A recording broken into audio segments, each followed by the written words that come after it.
Throughout the career of a new commercial pilot, you're going to be faced with a great many challenges. Flying different aircraft, new locations, often remote, being away from home and family and friends, unfamiliar places with unfamiliar people, just to name but a few. But GA can also prevent challenges which are difficult to deal with and, to be honest, are completely unnecessary. In this episode, I want to discuss some of these challenges and give some possible strategies in resolving them. All that and more coming right up. So strap in and let's get into it. Standby star 9000, 1013, Kilo 25. Coordinating aileron, I'm on a bank, balance, bank pressure rolling at 30 degrees. That's 30 degrees there. $3 runway 290, 1331. G'day everyone and welcome to episode 64 of the Flight Training Australia podcast. The podcast all about flight training and flying in Australia and beyond. I'm your host, Trent Robinson. Thank you for joining me. Firstly, apologies for missing last week. Yep, I got a cold and still have this cough, and it's just started as I started recording this again, but hopefully we'll make it through. It seems to be a bit going on at the moment. It's COVID, but not COVID. Knocks you around, makes you feel flat, seems to go away for a little bit, then comes back again. Lots of people are seeming to be getting it, and it was my turn. So there you go. Shout out to everyone who has messaged me in the last few weeks. A common theme has been where you can purchase some Flight Training Australia hats and am I making shirts or anything else, which is really, really cool. The fact that you'd want to wear that is awesome, and I truly appreciate the support, guys.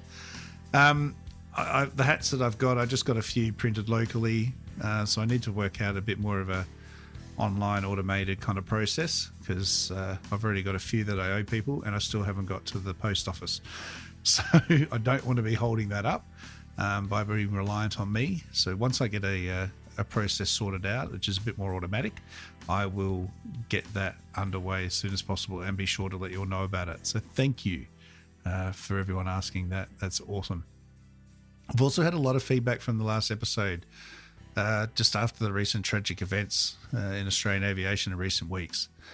Many of you found a lot of comfort in that episode and sharing thoughts and feelings of what I said and how we all felt and how these accidents have impacted us, either these ones that just happened or others that we've lost in the past.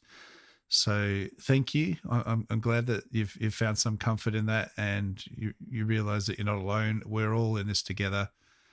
I think any time someone in our own industry loses their life doing what we're supposed to just go and love what we're doing and work so hard to get there, it is just nothing short of tragic. And every industry, I think, supports their own in that way. And I'm really pleased to hear that from those of you I heard from. So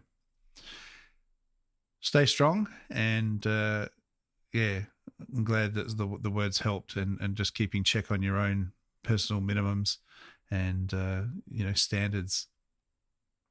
And I guess part of that is leading into today's episode as well, that you're not alone, and there is a lot of support out there in all different aspects of our career and our industry.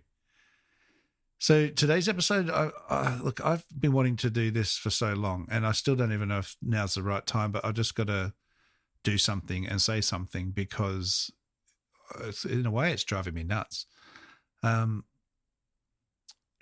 It's something that faces a lot of commercial pilots, one point or another. I've been through it. I know plenty of others are going through it right now, and plenty of others have been through it before and hopefully don't have to do it several times over. And that's pressures coming as a commercial pilot working in general aviation. We get pressures as students and private pilots as well, but commercial pressures, they come in all forms, from operational to internal pressures, to those we put on ourselves, financial pressures, and even just our own performance standards and a bit of perfectionism. There is a saying in general aviation that goes something like, well, that's just GA. When you get treated poorly, that's GA. When you don't get paid well, that's GA. When you get asked to work for free, come in on your weekends, work long hours, that's just GA. When your aeroplane is falling apart, that's GA. What does that actually mean? How can you be treated this way? How should you be treated? What's reasonable? What's illegal? It's going to be a bit of a tough episode, but we're going to work through it together because, frankly, I'm getting sick and tired of hearing that that's just GA. We all know that operating with passengers is high pressure in itself. Even if they're friends and family, it's a great responsibility. To complete the flight in the shortest time possible, to maximize profits, dealing with traffic, weather, clearances, restricted airspace, all these things can add pressures and present us with decisions to be made which, depending on our experience levels, may comply or contravene common sense and safety protocols. This in turn places everyone at potential risk, including yourself. What price do you put on yourself or your loved ones or your passengers? Because that's the question some employers and operators should be asking, because that's what they're asking you to do. So let's just go through a few topics which can place pressure on a pilot and how one might go about facing those problems. Dealing with aircraft maintenance standards from aircraft maintainer is not something we often get a choice in. Your airplane gets fixed wherever it's getting fixed. Unless you're management and have some sort of say in it, there's probably not much you can do. However, reporting of maintenance issues and assuring that they're dealt with properly, in a timely manner, and in accordance with the regs is something we can have control over. Now, I can hear you saying, yeah. Well, I put something in that maintenance release, my ass is grass. And I get that. I hear it all the time.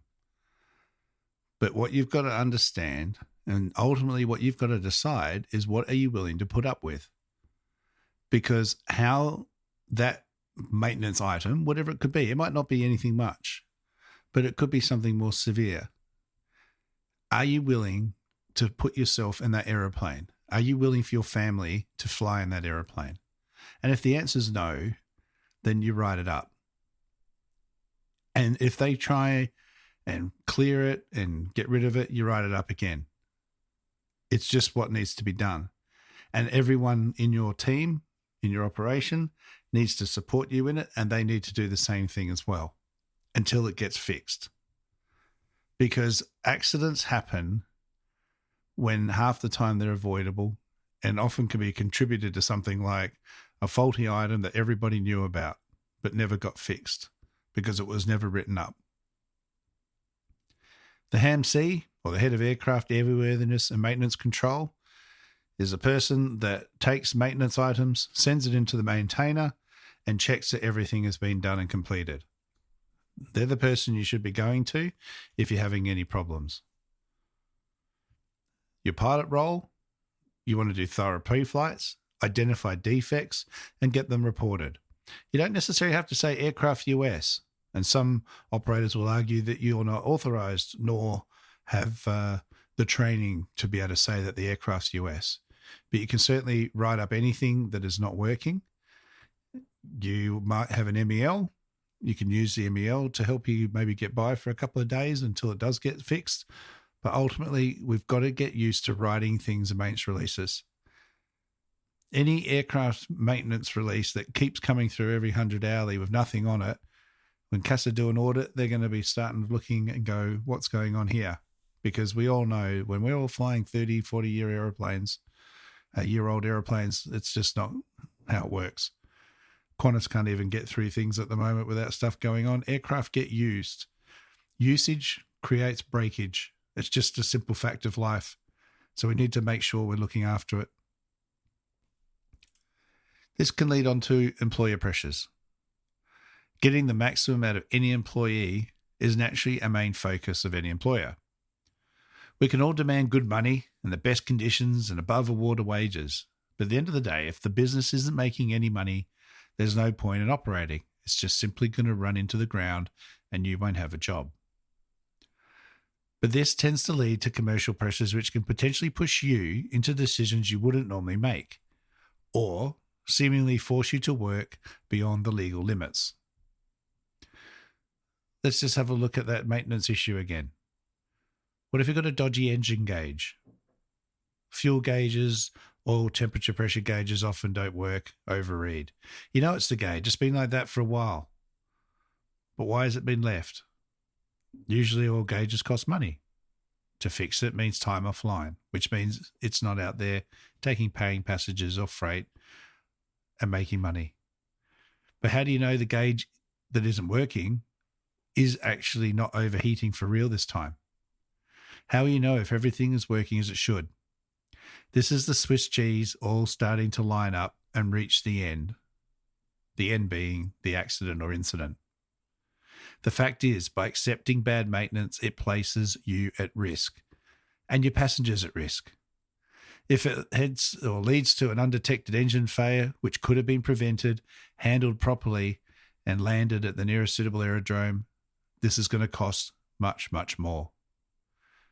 Now, some operators will use the excuse that they just can't afford the costs. There's no money to be made in general aviation. Well, there can be. But as with any market, you price yourself low at the bottom rack, you'll attract a certain type of clientele. Put the price up, you'll get another one. I know that's a very simplistic statement and there's more to it than that. But I see that even up here in Darwin. There's plenty of operators charging a hell of a lot more than some, and they are plenty busy. So there is the work out there. These excuses are not ones we should be accepting in this industry.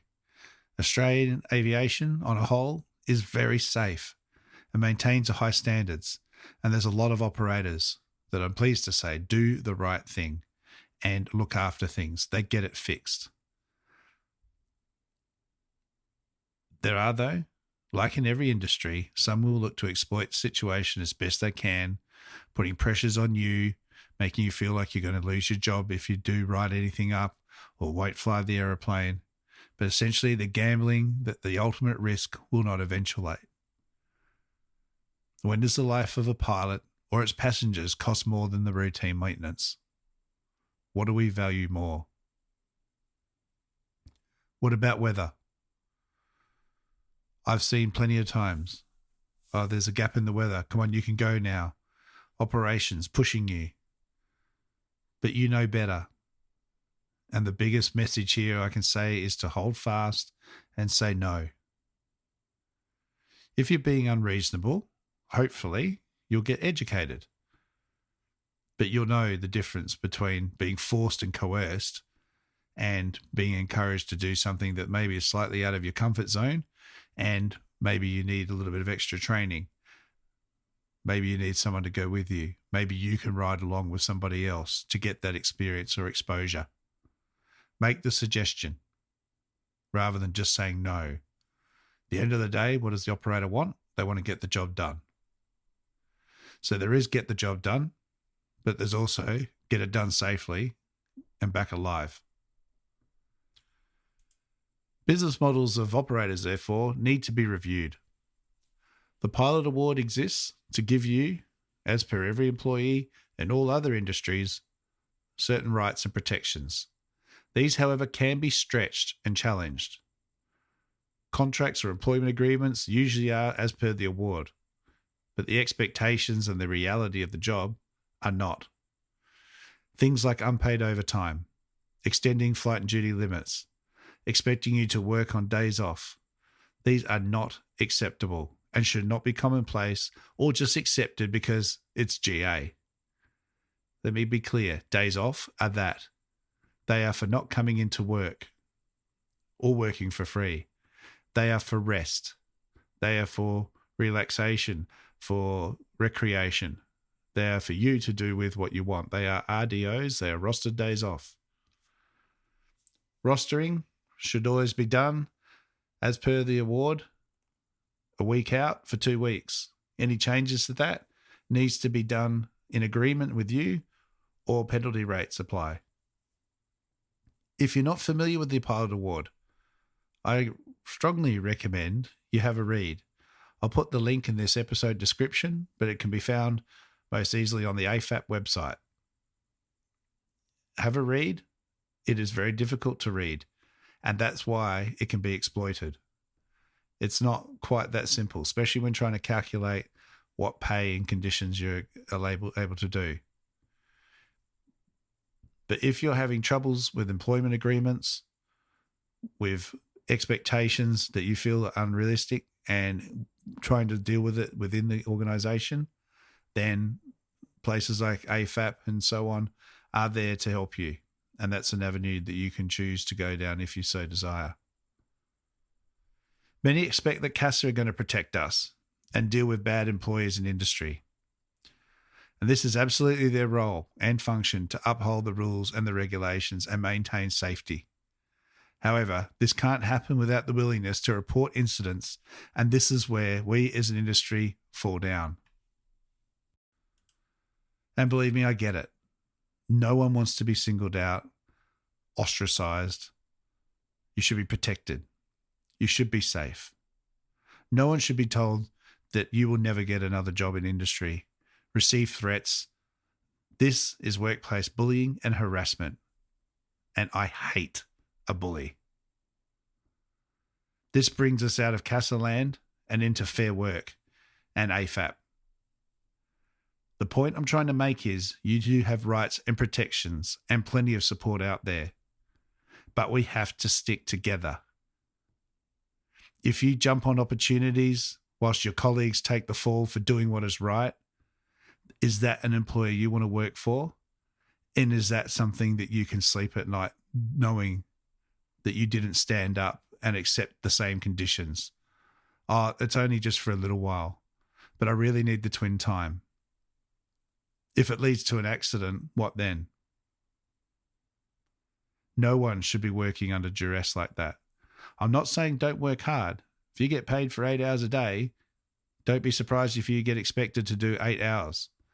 It's not about you going flying, getting a few hours, and then get to go home the rest of the day. You might need to wash an aeroplane. You might need to help in operations. You might need to help with maintenance. That's part of it. That's part of the experience and part of the adventure, earning your way. But working beyond what the expectations of the award are, this is not. If we keep allowing these practices to continue, then it will continue. If people keep taking jobs for dodgy operators will continue to operate. Safety must be number one priority, and there can be no place for operators exploiting their employees, the maintenance practices, and ultimately their clients. Employers will say, we'll leave. There's plenty of new vulnerable pilots willing to take your place. But that's because they don't know any better. We need to look out for them too. We need to share information with each other, keep an eye out for each other, and support each other when action needs to be taken. It doesn't need to end in a fist fight, but dodgy operators need to go.